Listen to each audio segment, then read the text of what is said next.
마태복음 4장 18절에서 22절까지의 말씀을 나누었으면 좋겠습니다.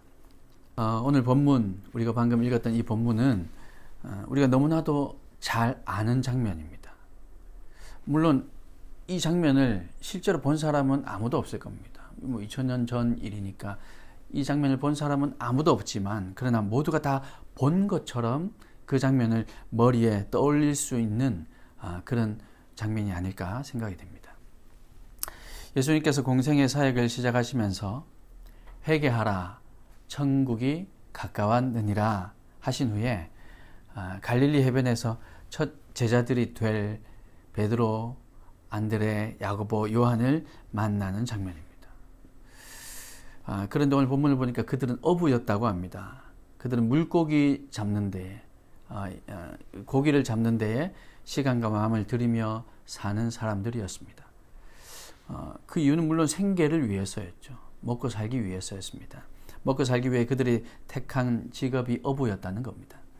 어떻게 해서 어부가 되었는지는 사실 정확하게 알 수 없지만, 분명한 건 이제 막 시작한 어부가 아니라 이미 어부 생활을 어부로 산 지가 오래되었음에 분명합니다.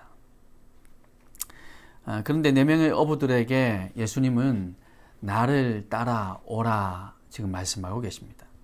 그러면서 19절 말씀에 보니까 내가 너희를 사람을 낚는 어부가 되게 하리라 이렇게 말씀하셨습니다. 여러분 생각해 보세요. 이거 사실 엄청난 말씀입니다. 사람을 낚는 어부가 되게 하리라. 지금 이분이 누구신지는 잘 모르겠지만 물고기가 아닌 사람을 낚는 어부가 되게 하겠다 하시는 그 말씀이 그들의 귀에는 어떻게 들렸을까요? 그들은 어부였습니다. 어부들의 귀에 사람을 낚는 어부가, 물고기를 낚는 어부가 아닌 사람을 낚는 어부가 되게 하겠다고 하는 이 예수님의 말씀이 그들의 귀에는 어떻게 들렸을까요? 물론 앞뒤 정황이 많이 생략되어 있는 본문에서 우리가 물론 이것을 정확하게 유추해내기는 쉽지 않습니다. 일단은 우리가 평소에 아는 대로 해석을 하면 사람들에게 복음을 전하고 또 그 복음으로 그 사람이 변화되어서 하나님의 사람이 되게 만든다 라는 의미일 것입니다. 그래서 우리는 이 본문을 전도를 위한 묵상에서 이 본문을 많이 사용합니다. 그리고 실제로 그런 의미가 분명히 있다고 저는 믿습니다.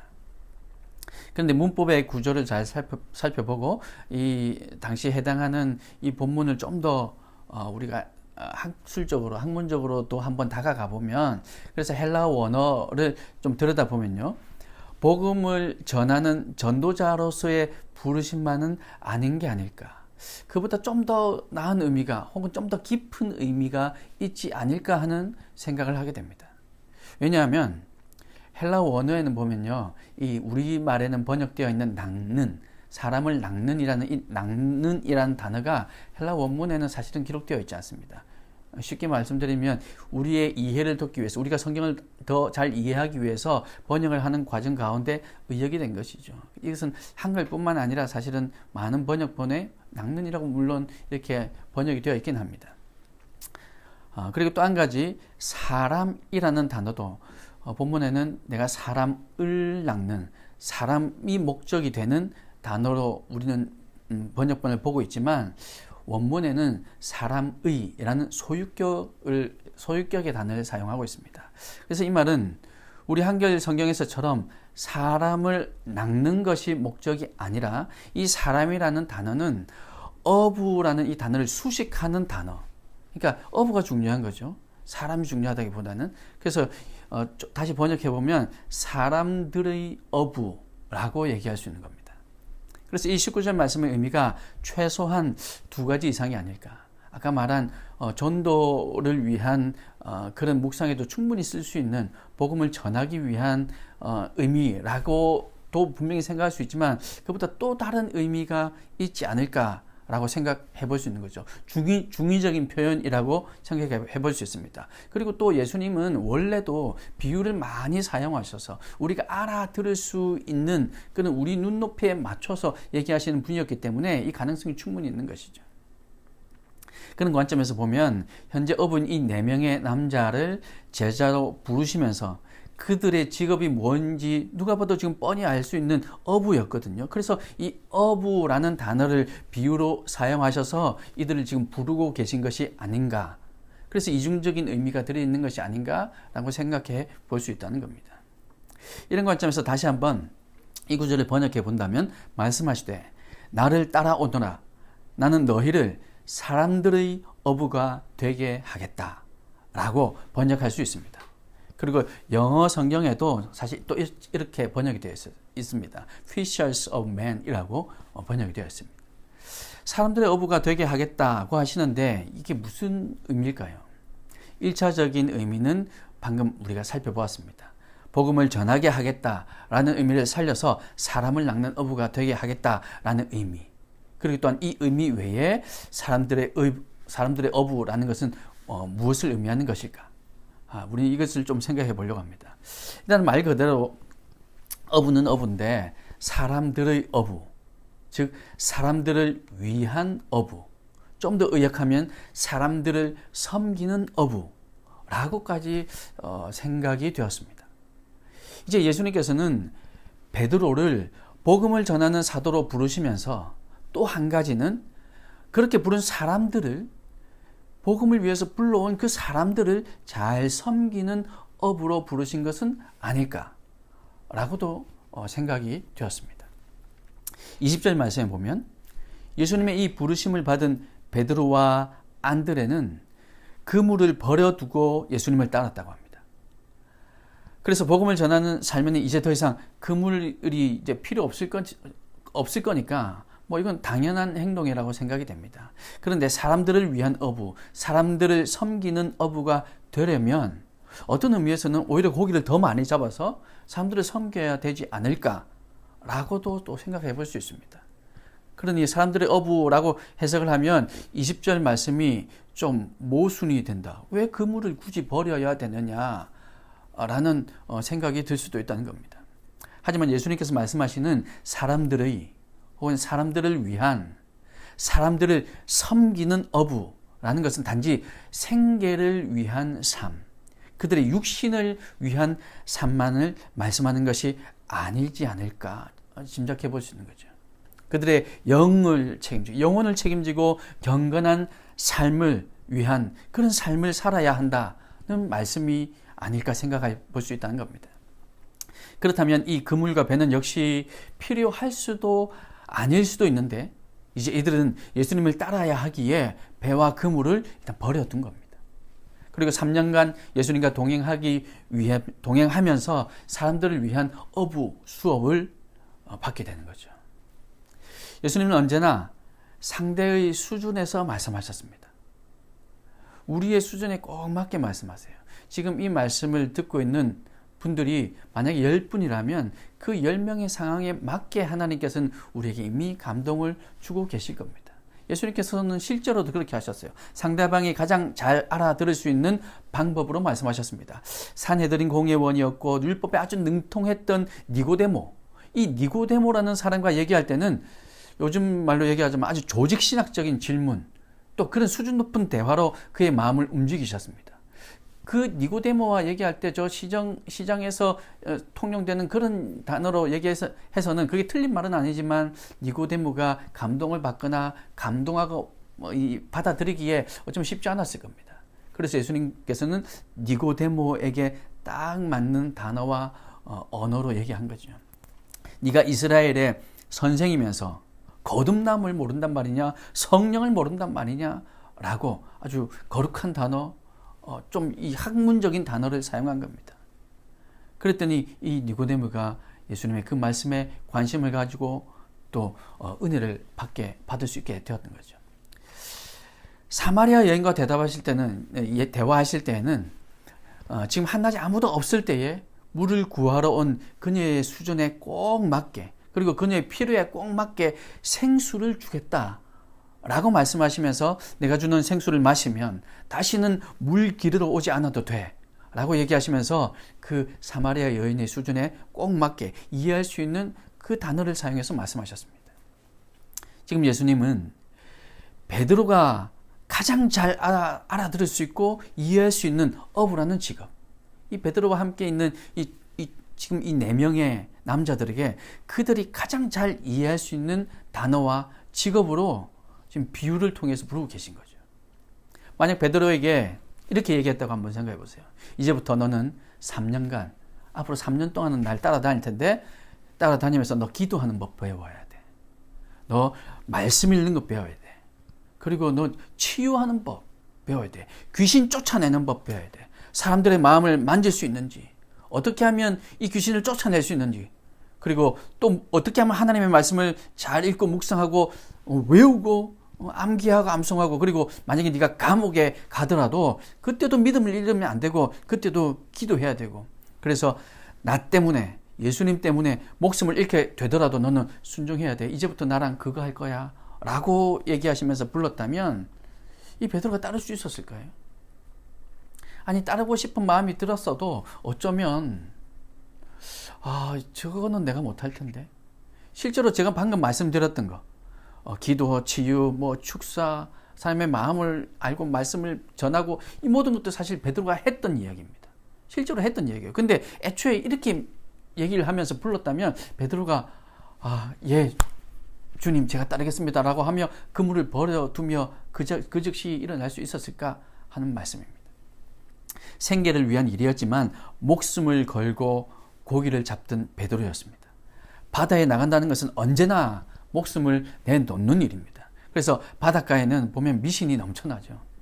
제가 살던 곳이 부산이었는데 거기도 그렇고, 지금 여기 울산도 아마 배를 타고 나가서 고기를 잡는 이 어부의 삶을 사시는 분들은 계신 곳이라면 또 마찬가지일 겁니다. 무당들이 아주 많고, 왜냐하면 언제 뒤집힐지 모르는 이 바닷가, 이 바다에 나가서 배를 탄다는 이것만으로도 목숨을 내놓는 일이기 때문에, 그래서 그들은 바다에게도 빌고 해에게도 빌고 달에게도 빌고 그들이 알지 못하는 신에게까지 목숨을 위해서 빌었던 거죠. 그래서 많은 무당들이 혹은 알지 못하는 그런 미신들이 넘쳐나게 됩니다.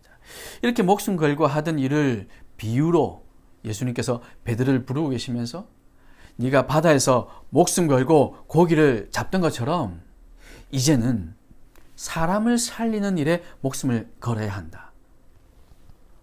사람을 낚는 어부, 사람들을 위한 어부라는 이 예수님의 말씀, 이 부르심에 베드로의 마음에는 아마 이 모든 것들이 어쩌면 떠올랐을 겁니다.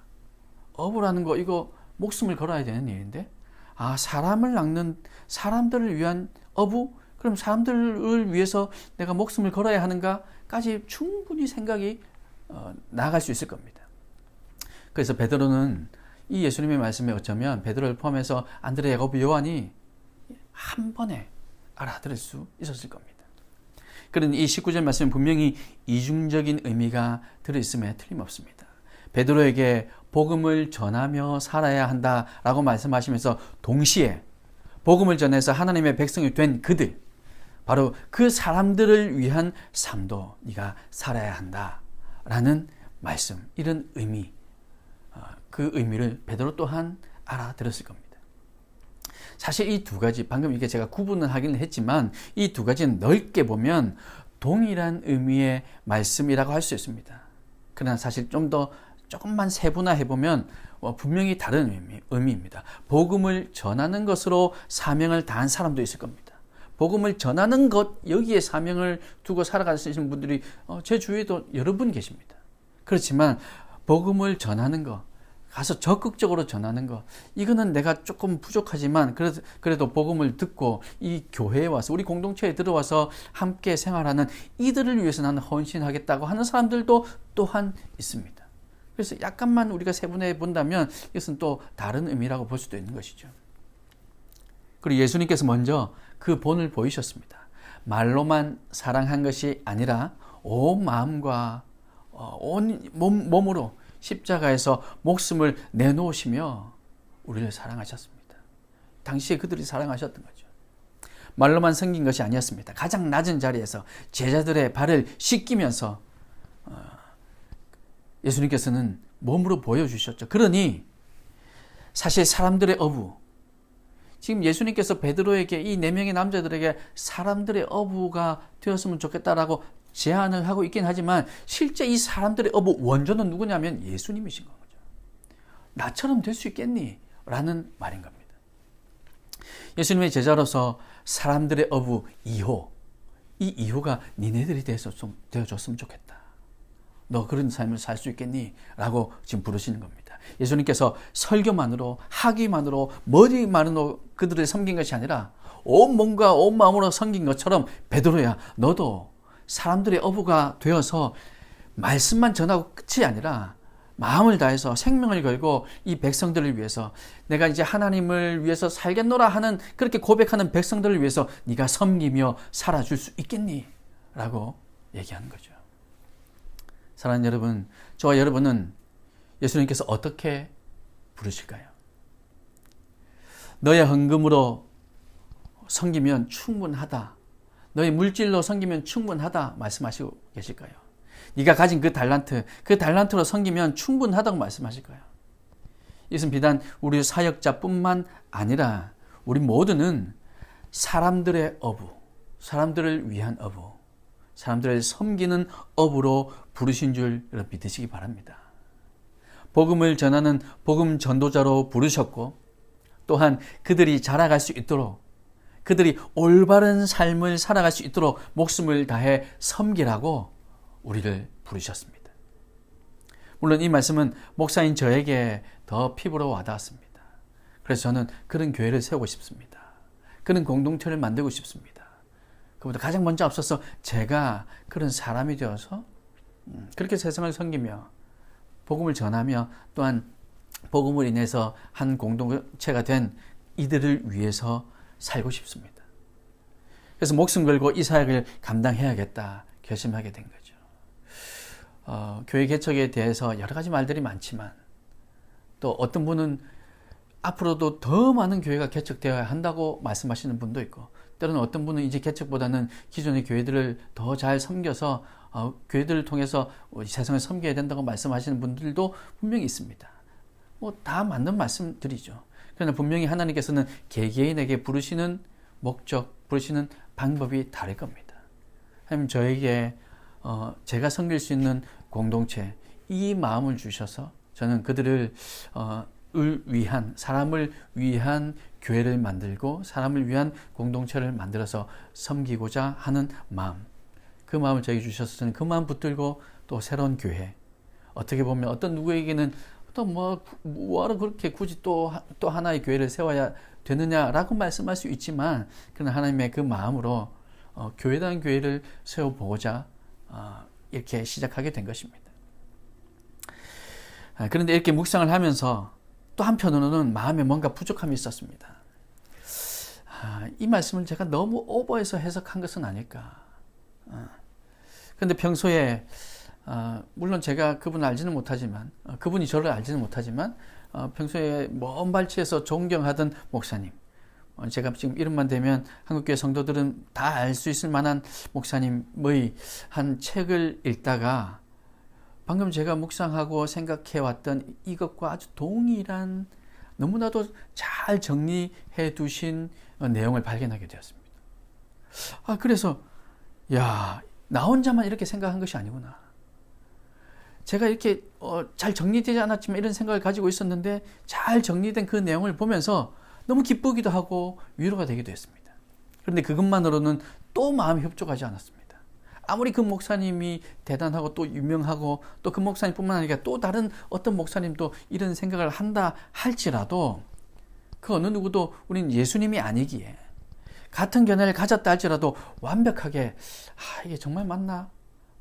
이렇게 마음이 채워지지는 않았습니다. 그러다가 성경을 읽는 중에 오늘 이 19절 말씀은 분명히 이중적인 표현이 맞고 예수님은 베드로를 부르실 때 단지 설교자 혹은 복음 전도자로만 부르신 것이 아니라 목회자, 즉 사람들과 소통하고 사람들의 마음을 이해하고 품고 그들의 아픔을 치유하며 세워가는 이런 목회자로 부르신 것이 분명하다는 사실을 깨닫게 되었습니다.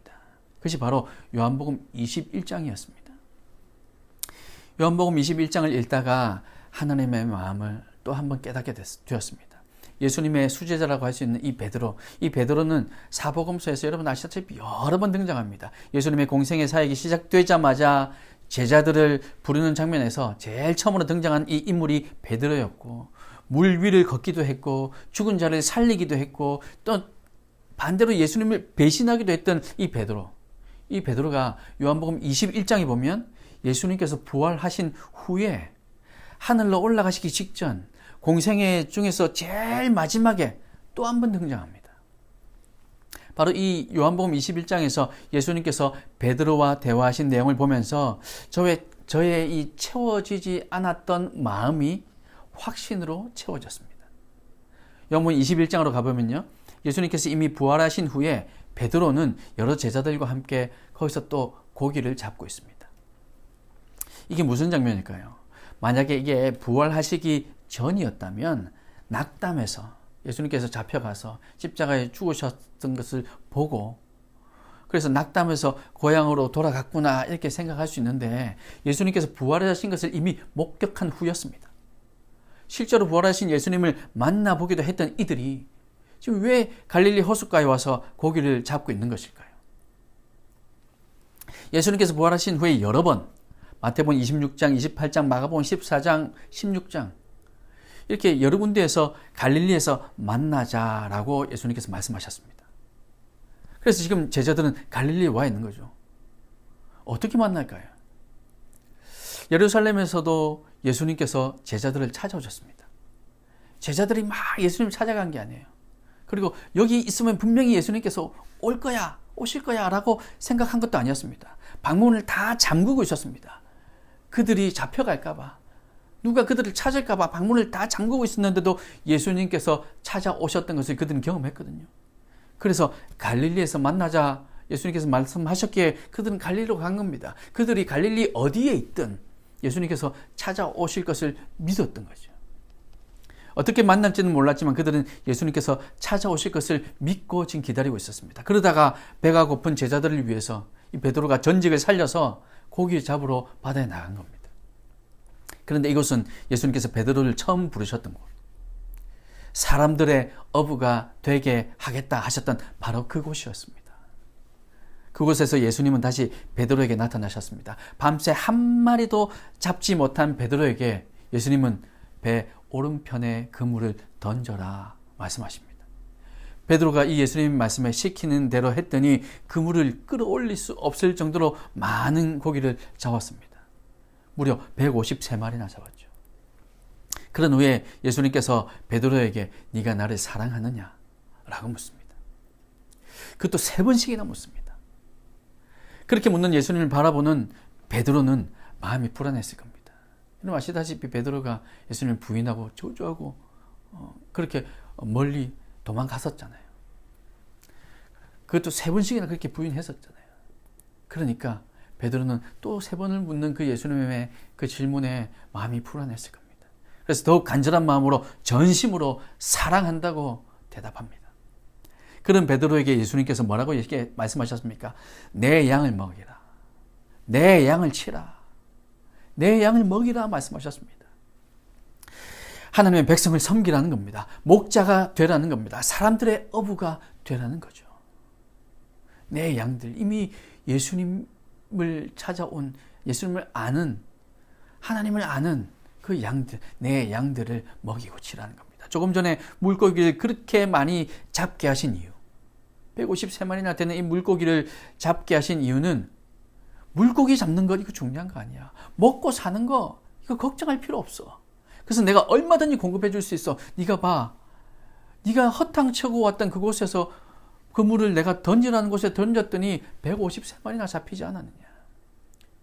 먹는 거, 생활하는 거 걱정 안 해도 돼. 이건 내가 얼마든지 채워줄 거야. 라고 하시는 예수님의 말씀은 아닐까요? 얼마든지 내가 공급해 줄 수 있으니 내 양을 먹일 사람이 필요하다. 내가 이거 다 공급해 줄 수 있는데 내 양을 칠 사람이 필요하다. 그들을 위한 목자가 네가 되어야 되지 않겠냐. 그렇게 말씀하는 겁니다.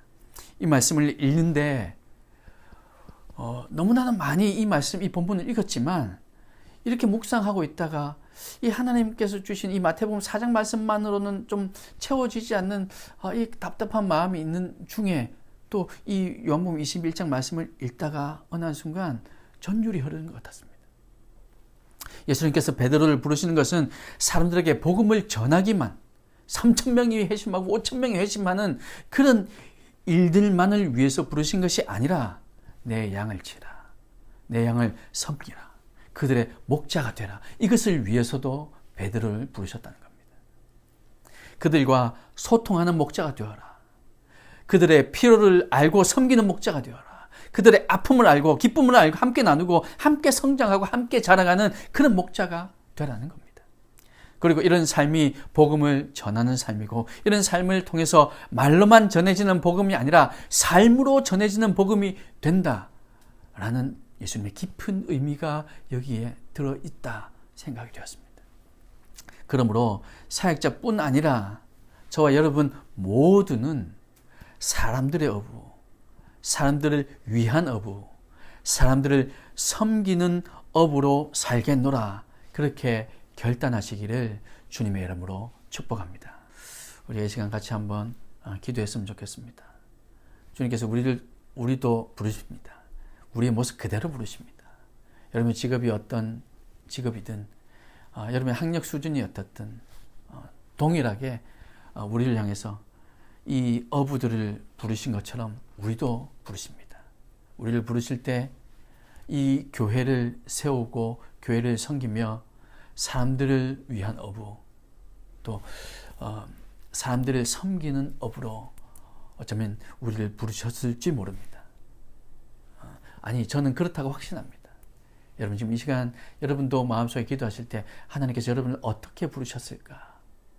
내가 어떻게 주님을 알고 찾아왔을까? 그리고 하나님 우리에게, 나에게 말씀하시는 것은 무엇일까? 어떤 소명을 지금 허락하셨을까? 여러분 다시 한번 마음에 잘 새기시면서 나의 삶을 통해서, 삶의 예배로, 또 삶을 통해서 복음을 전하며 교회다운 교회, 정말 주님이 기뻐하시는 교회, 이 땅에 많은 곳에 그리스도의 빛을 비출 수 있는 곳에, 더 먼 곳에, 또 더 넓은 곳에, 그리고 더 가까운 곳, 더 좁은 곳에도 그렇게 비출 수 있는, 그리스도의 빛을 비출 수 있는 삶을 살아가겠노라, 그렇게 결단하면서 지금 이 시간 여러분 간절한 마음으로 주님을 찾으며 주님의 은혜를 구하며 기도하시기를 바랍니다.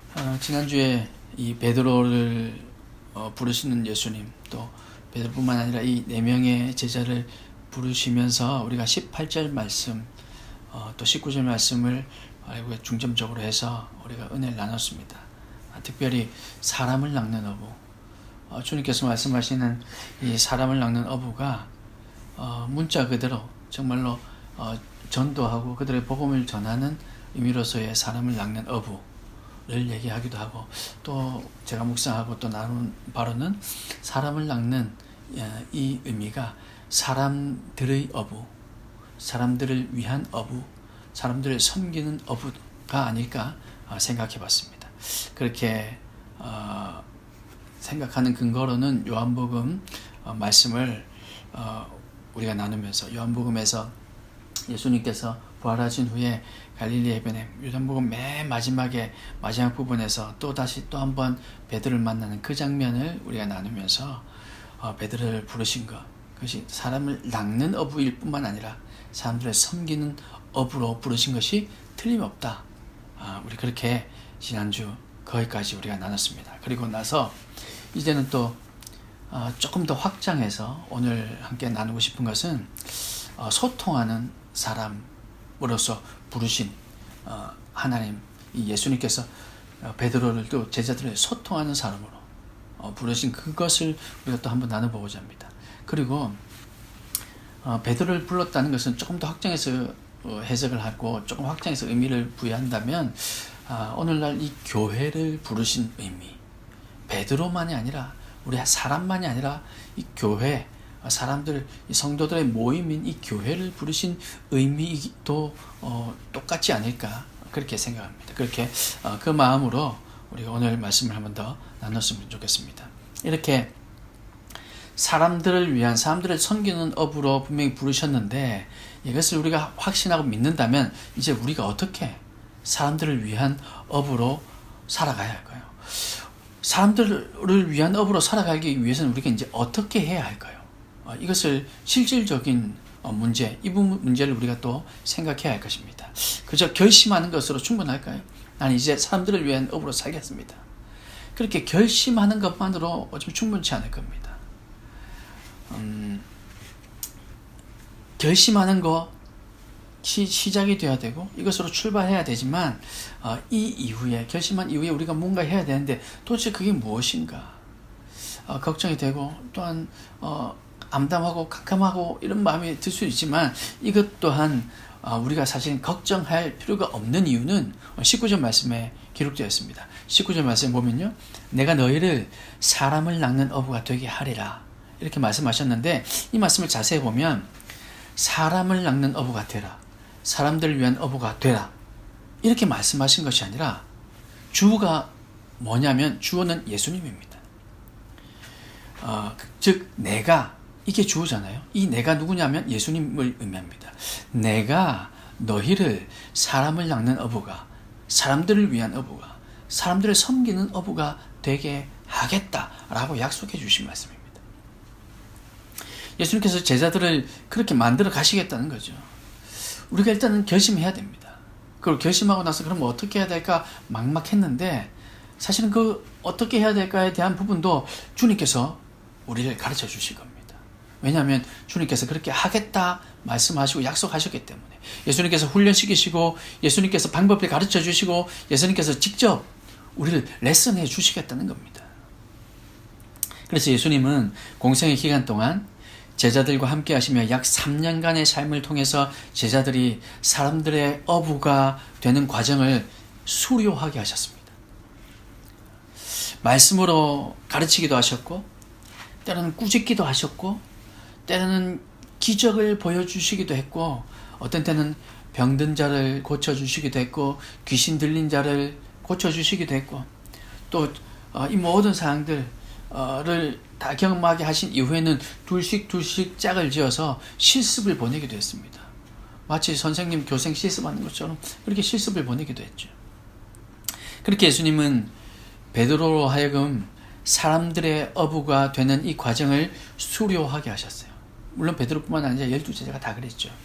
그런데 이런 실습들 뿐만 아니라 예수님께서 승천하시고 난 이후, 하늘로 올라가시고 난 이후에 그리고 오늘을 살아가는 저와 여러분들을 위해서도 더욱 궁극적으로 사람들의 어부, 또 소통하는 어부가 되기 위해서 어떻게 해야 될까를 우리 또 말씀하셨는데, 그것이 바로 성령님을 보내겠다 말씀해 주시고 약속해 주신 것이 바로 그것입니다. 성령님과 교통함이 우리에게 필요합니다. 지금은 우리가 예수님과 함께 하지 못하잖아요.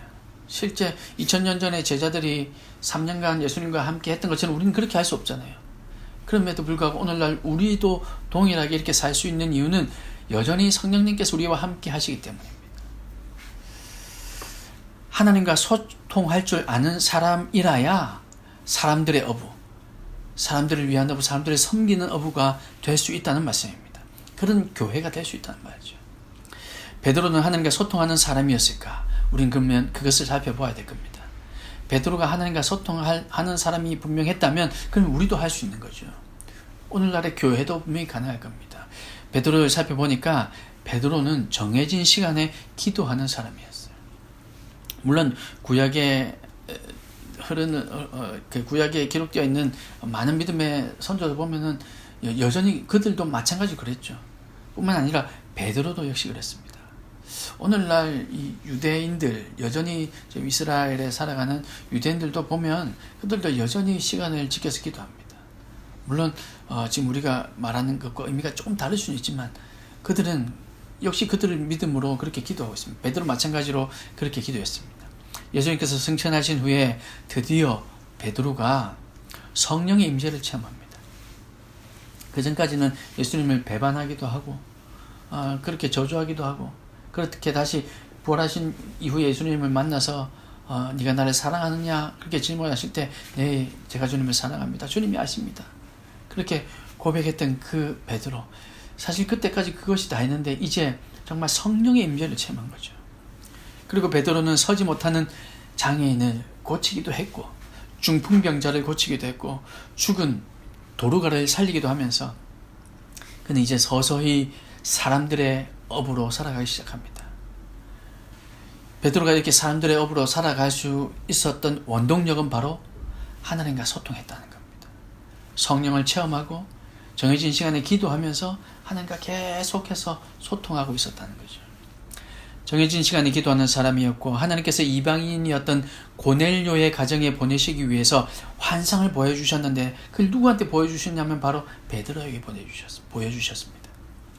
사도행전 10장 9절 말씀에 보면 베드로가 제6시에 기도하려고 지붕에 올라갔다는 말이 기록되어 있는데 여기에 기록된 기도라는 단어를 보면 베드로가 어떻게 기도했는지 어떤 마음으로 기도했는지 정말 어떤 간절함으로 기도했는지를 알 수가 있습니다. 이 기도라는 단어가 여러 가지가 있지만 헬라어로 여기에 적힌 단어는 프로시쿠마이라는 단어인데 탄원의 기도, 하나님과 소통하는 기도를 의미합니다.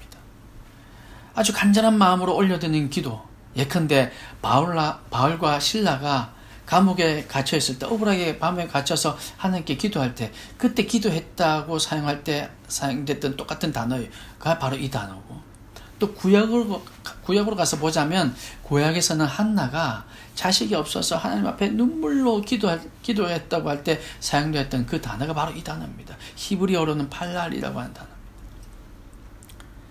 여러분 잘 아시는 이 한나는 이렇게 기도하던 중에 하나님과 마음이 통하게 된 겁니다. 이 과정을 제가 다 설명할 수는 없지만 간단하게 말씀드리면 한나는 이렇게 기도하는 가운데 얼마나 간절히 기도했는지 하나님과 마음이 통했어요. 그 하나님과 통한 마음이 뭐냐면 하나님께서 이스라엘을 볼 때 내 말에 순종할 수 있는 내 자식도 없다. 이스라엘을 볼 때 내 말에 순종해서 내가 하는 그 하나님의 말씀에 순종할 수 있는 그 하나님의 백성이 한 명이 없다는 그 하나님의 마음을 한나가 깨닫게 된 거죠. 그래서 하나님께 기도합니다. 하나님, 그러면 하나님 저에게 자식이 없잖아요. 저에게 아들 주시면 제가 그 아들을 그렇게 하나님이 원하시는 대로 사용할 수 있도록 하나님께 다시 올려드리겠습니다. 그렇게 한나가 소원할 수 있었던 건 아닙니까? 한나가 자식이 없어 기도했는데 하나님 자식 주시면 다시 하나님께 드리겠습니다 라고 왜 그렇게 소원하겠습니까? 단지 그냥 아들을 낳았다는 것만으로 그것으로 만족할 수 있었을까요? 그게 아니었을 겁니다. 아들을 낳고 그 아들과 함께 살아가야 사람들의 비난, 사람들의 손가락질을 면할 수 있었을 텐데 한나는 이제는 더 이상 그것이 두렵지 않았던 겁니다. 하나님과 소통했기 때문에요. 그래서 하나님의 마음을 알아서 하나님 아들 주시면요 제가 그 아들 다시 하나님께 올려드리겠습니다 라고 소원할 수 있었던 겁니다. 신약에 아까 말씀드렸던 바울과 실라, 그들 이 두 사람도 죽지 않을 만큼 매맞았고 너무나도 억울하고 너무나도 아파서 자려고 해도 잠을 잘 수 없는 상태였을 겁니다. 이 두 사람이 물론 은혜가 충만한 사람들은 분명한 사실이지만 그렇게 모질게 매맞고 힘든 상황에서도 은혜가 충만해서 자 우리 기도하자 우리 찬송하자 했던 것이 아니었을 겁니다. 너무 아파서 누울 수조차 없는, 앉아있는 것도 힘들고 누워도 힘들고 그렇게 간절한 마음으로 하나님께 기도하고 있었는데 얼마나 간절히 하나님의 뜻을 구했는지, 왜 하나님 여기로 가게 하셨어? 나는 사실 아시아로 가려고 했는데 왜 하나님 여기로 오게 하셨어? 그래서 이렇게 감옥 생활을 하시는지 또 하게 하시는지 도대체 하나님의 마음은 무엇입니까? 간절히 기도하다가 하나님과 소통하게 된 거죠. 하나님의 마음을 알게 된 거죠. 그 하나님의 마음이 무엇이었습니까? 복음이 로마로 향해 가야 된다고 하는 그 하나님의 마음을 바울과 실라가 깨달은 겁니다. 우리가 흔히 아는 것처럼 그저 옥에서 우리를 건져 주십시오라는 마음으로 기도했다면 옥문이 열렸을 때 탈출해야 됐었는데 그들은 탈출하지 않았습니다. 오히려 옥문이 열려서 사람들이 이렇게 난리가 났을 때 그 간수장이 나는 이제 큰일 났구나 하고 자결하라는 것을 오히려 말리고, 그 간수장을 말려서 우리 여기 도망가지 않고 있으니 죽지 마십시오. 그렇게 생명을 해하지 마십시오. 그렇게 하면서 그에게 오히려 복음을 전했습니다. 그가 바로 로마인이었고, 그로 시작해서 그 가정이, 너와 내 집이 예수 그리스도로 인하여서 복을 받게 되고 그 가정이 이제 구원을 얻게 되고 그로 인해서 로마를 향해서 복음이 뻗어가게 된 겁니다. 그때 했던 기도가 바로 이런 기도였죠. 베드로가 하는 기도가 동일한 단어입니다. 베드로도 얼마나 간절히 하나님 앞에 하나님과 소통하고자 기도했다는 것을 의미하고 있는 겁니다. 베드로도 그래서 이렇게 간절히 기도하던 중에 환상을 보게 됩니다. 그래서 고넬료에게 복음을 전할 수 있게 되었고 하나님의 백성들을 섬기는 어부, 아시는 것처럼 고넬료는 이방인이었습니다. 이방인조차 섬길 수 있는 어부, 소통하는 어부로 베드로는 살 수 있었던 겁니다. 사랑하는 여러분, 소통하는 성도가 되시기를 주님의 이름으로 축복합니다. 하나님과 소통하고 또한 이웃들과도 소통하고 그렇게 소통하는 사람, 그리고 여러분이 속해 있는 공동체, 또 이제 함께 하고자 하는 이 교회다운 교회는 이렇게 하나님과 소통하는 교회, 하나님의 뜻을 알고 그저 우리의 필요만 하나님 채워주십시오가 아니라 하나님께서 원하시는 것이 무엇입니까? 하나님 이 땅에 하나님의 백성, 하나님의 말씀에 순종할 교회가 필요하십니까? 사무엘과 같은 교회가 필요하십니까? 로마를 향해 복음이 뻗어나가야겠다고 하셨던 그 말씀처럼 오늘 우리를 통해서 하나님의 복음이, 예수 그리스도의 사랑이 어디로 가야 되겠습니까? 이것을 우리에게 보여주시면 그것을 알고 깨닫고 우리가 그것을 향해서, 그 하나님의 뜻을 향해서 나아가는 교회, 그런 교회가 아름다운 교회, 교회다운 교회, 또 그런 사람으로 세워질 수 있도록 우리는 마음을 다해서 간절히 기도해야 할 것입니다. 그렇게 기도할 때 하나님께서 우리에게 이 놀라운 축복을 허락해 주실 줄 믿습니다. 하나님과 소통하는 성도, 또한 그런 목회자와 함께 교회를 세워가는 성도, 그런 교회단 교회가 세워질 수 있기를 주님의 이름으로 축복합니다. 마지막으로 이제 사람들을 위한 업으로 살겠노라고, 그래서 복음을 전하는 것뿐만 아니라 이제 복음을 듣고 몰려온 그들을 위해서 그들을 섬기는 사람으로 살겠노라고 결심한 이 베드로처럼, 또 그렇게 예수님께서 베드로를 부르시는 것처럼 우리를 부르실 때 우리가 그렇게 결단하고 이제 하나님과 소통해야겠다. 그래서 프로시코마이, 팔날이라는 이런 간절한 마음, 소통하는 기도를 우리가 하나님과 통하며 함께 그렇게 기도하며 살아야겠다라고 결심했고, 이제 여기서 한 번 더 나아가서 우리는 소통하는 어부, 사람들의 어부가 되기 위해서 하나님뿐만 아니라 이제 이웃과도 소통해야 할 것입니다. 사람들의 필요를 알지 못하면서 사람들의 어부가, 사람들을 위한 어부가 되어서 살겠다는 것은 좀 거짓말일 겁니다. 하나님과 마음에 소통할 뿐만 아니라 이제 우리는 사람들의 필요, 우리 이웃들의 필요가 무엇인가, 그들의 고통이 무엇인가, 그들이 무엇이 없는가, 그들 사실 돈도 있고 명예도 있고 학력도 있고 우리보다 너무너무 좋은 것들을 다 갖추고 있지만 정작 그들에게 필요한 것이 무엇인가, 이것을 우리가 깨닫고 알아서 그것을 소통하면서 그것을 위해 함께 기도해주며 그것을 위해 함께 섬기며 주님과 소통하며 이렇게 살아가는 것, 이것이 바로 진정한 사람들을 섬기는 어부, 사람들을 섬기는 교회일 것입니다. 그래서 우리는 이웃들과도 소통해야 되는 거죠. 베드로는 오늘날로 말하자면 서민 출신이었습니다. 업으로 살아오면서 험한 일들 많이 겪었을 것이고, 예수님의 제자가 되면서 어쩌면 순간 나도 출세할 수 있을까를 기대해도 했겠지만, 시간이 어느 정도 지나서 한 3년쯤 지났을 때 결국은 예수님을 배신하고는 철저히 낮아지며 그렇게 연약한 자신을 발견하게 됩니다. 그래서 베드로는 하나님께서 맡겨주신 양들에게 이제 눈을 돌립니다. 그의 불같은 성격은 이제 온데간데 없이 사라지고, 감옥에서도 그가 감옥에 갇혀있을 때에도 베드로가 감옥에 갇혀있을 때 천사가 옆구리를 쳐서 깨웠다, 이렇게 기록되어 있습니다. 그렇게 될 정도로 이제 태연하게 잠을 잘 수 있었던 사람, 마음이 너무너무 평온해진 거죠. 하나님께서 하시면 제가 이 감옥에서 얼마든지 또 나갈 수도 있을 거고, 하나님께서 여기서 순교하라고 하시면 예, 제가 순교하겠습니다. 그런 넉넉한 마음이 이제 그에게 있었던 겁니다. 믿음이 연약한 사람들이 시험될까 걱정해서 자신의 행동을 조심하는 사람, 이방인들을 섬기는 것, 이방인들을 섬기면서도 이제 그렇게 자신의 행동을 조심하는 사람으로 변했었습니다. 예전 베드로 같았으면 결코 그렇지 않았을 겁니다. 그러니 이제 성전 미문에 앉아있던 걷지 못하던 그 장애인에게도 눈길이 머물 수 있었던 것이죠. 예전에 그였다면 하나님께서 그 장애인을 바라보고 있는지 몰랐을 겁니다. 그저 앞만 보고 갔을 겁니다. 그런데 이제 하나님의 마음이 그 속에 들어있으니까, 하나님과 소통하는 사람이 되기 시작했으니까 이제 이웃들을 보아야겠다고 결심했고, 이제 이웃들을 보려고 노력하니까 성전 미문 앞에 앉아있던, 늘 들락날락하던 그 성전 미문 앞에 앉아있던 장애인이 어느 날 이제 눈에 들어온 겁니다. 그래서 그 사람을 고쳐줄 수 있었고, 중풍병이 든 사람을 불쌍히 여기는 마음이 생겼고, 이름도 없이 빛도 없이 섬기던 한 여제자 도로가의 죽음 앞에서 그가 발길을 멈출 수 있었던 겁니다.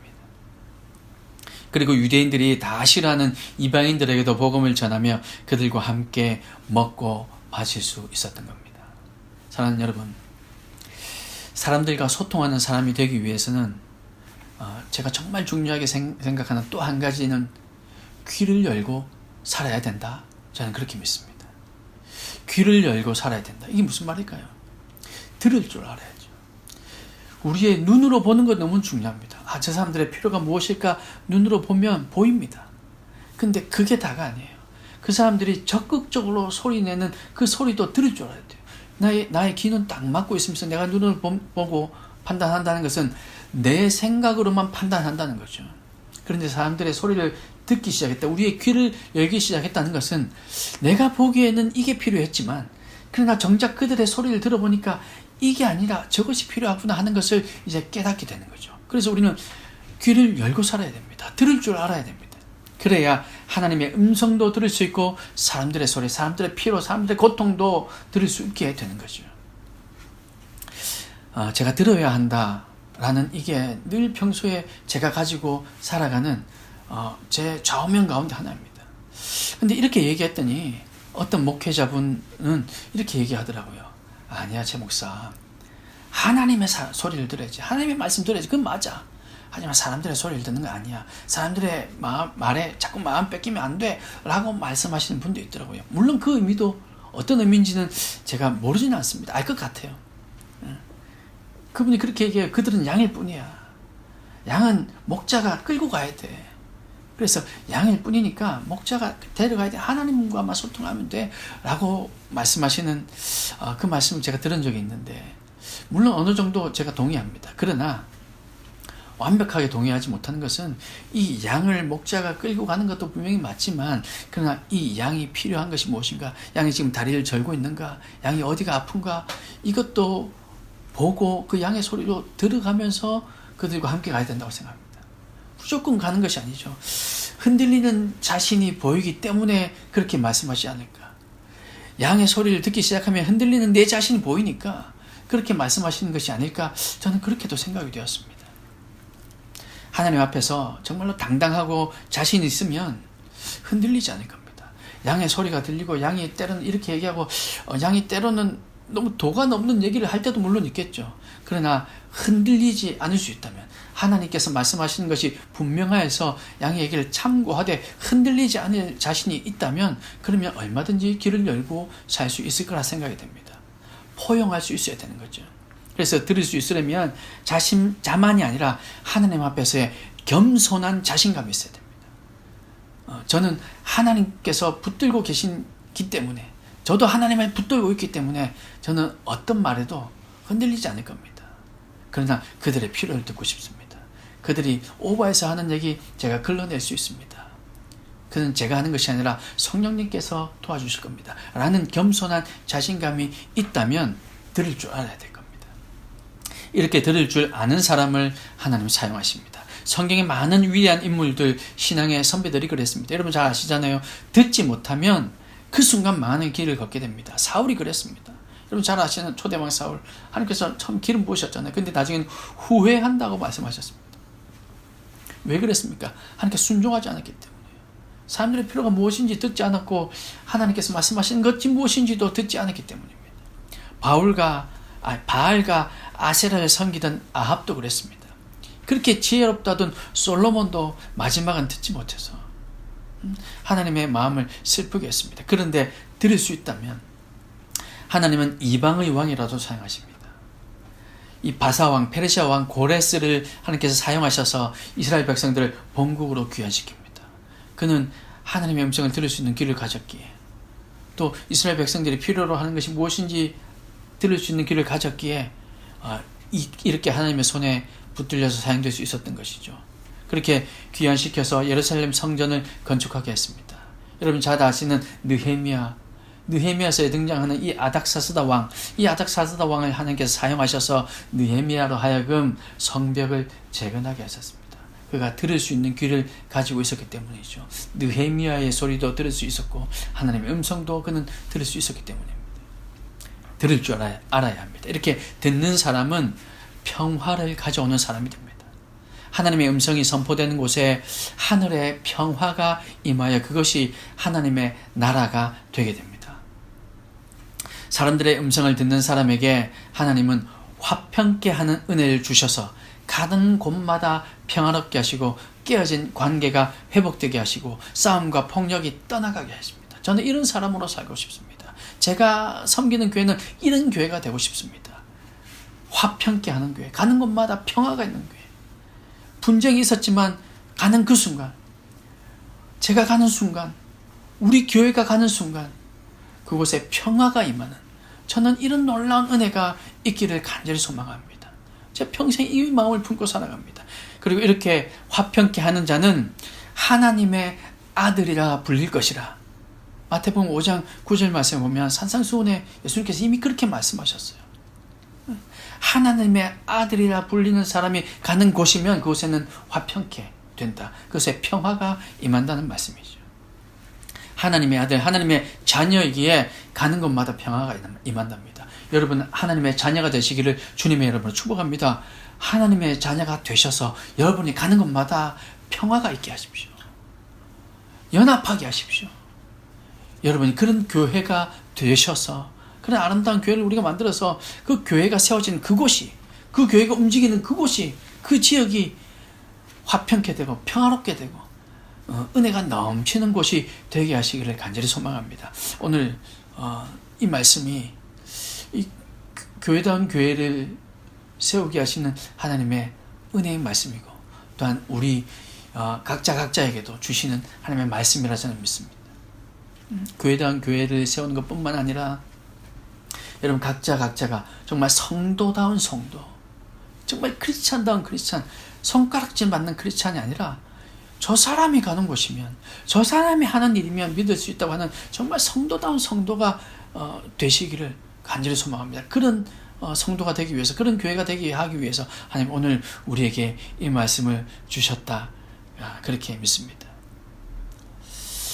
어떻게 해야 할까? 정말 쉽지 않겠지만 그러나 우리는 한 걸음 한 걸음 걸어가야 되는 거죠. 지금부터 5년 후 어떻게 될까? 아무것도 알 수 없습니다. 지금 바로 5개월 후도 어떻게 될지 정확하게 잘 모르겠습니다.